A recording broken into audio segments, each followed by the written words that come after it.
General Chakrabarti, this attack also has eerie similarity with the 26/11, whereby the terrorists were in constant touch. There, they had the satellites, they were using the regular devices, but here they were using different devices. But the fact of the matter is that it's being remotely handled. Is this a new feature of terrorism in J&K?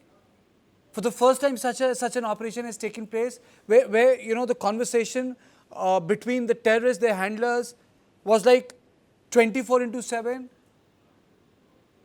I must say, you see, communications today have reached such a stage where you cannot easily counter what is, or come to know, or eavesdrop on what is happening. And very rightly, the use of, shall we say, the recent communication devices which are being used by the terrorists, we have not been able to eavesdrop on it and we have not been able to get on it, thereby enabling them to move around. Say, even you asked me in my previous question if we can catch the terrorists. The moment their communications can be known, we can straight away zero on to them. Definitely, a very superior type of communication is being used, and we had no information on this. Well, it's a question we are always finding that you'd find someone a little ahead, but I'm certain that with our capabilities right now, we would be able to do a lot in this field. And definitely, such an operation as General Atta Hasnain has brought out has been done with the support of the overground workers who have been in constant touch with the terrorists and giving information. So, therefore, if we had gone into these areas and carried out area domination, as he has brought it out correctly, then naturally they would have communicated the same to them. Now, definitely, there are indications, I can't say for certain, that possibly they have been communicating reasonably well without we coming to know about it. Now, there's nothing uncommon. There's so many things we are communicating right now which they wouldn't be knowing. And therefore, what matters in the ultimate thing is once they have given and opened their hand, they would be definitely caught. And I do not think that they are capable enough to undertake anything like this hereafter.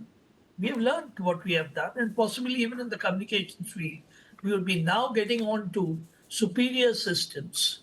Of course, I do not know exactly what systems they have used, other than have brought it out, studied a lot about quantum systems, but definitely quantum is in an experimental stage. But the Chinese are in an advanced stage as far as quantum is concerned. Their two cities, Beijing and Shanghai, are connected by a quantum satellite. I do not know if now it will be wrong for me without any evidence to point out, but the point is that if these communications have been of this high quality, it cannot originate purely in Pakistan. There has to be a country, and today, in terms of crypto and in terms of communications, China is definitely one of the leaders. So I leave it at that, and rest investigations by the NIA will bring out what actually has happened. Saying, you know, before I close the show, when we say that the Pakistani army was behind it, we are also saying that it was not a local incident whereby terrorists who had been operating in that area for past 6, 7 months, they executed a strike like that. When the Pakistani army is involved, what do you make of it, General? Kartikeya, there are two, three dimensions of the response which is necessary to understand.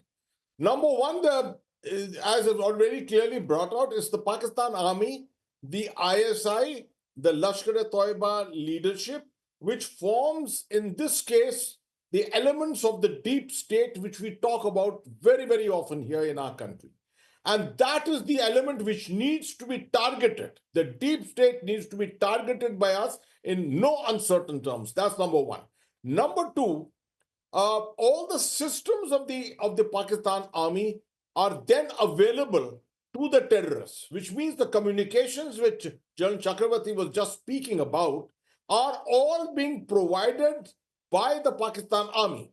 Systems means, I mean, there is a whole infrastructure of this communication system which is very, very secure in this case.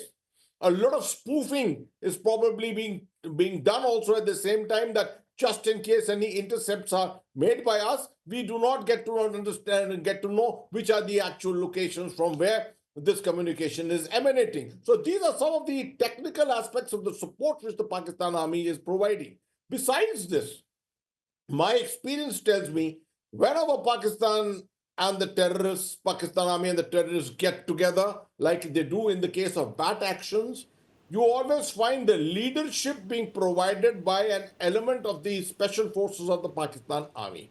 Now, in this case, I do believe that at least 1 to 2 people from the special forces is probably here. And I go back 26 years to 1999 when I remember such a leadership also being provided in the area of Bandipur and Lola, where they went berserk over a period of time carrying out various Fedayeen actions.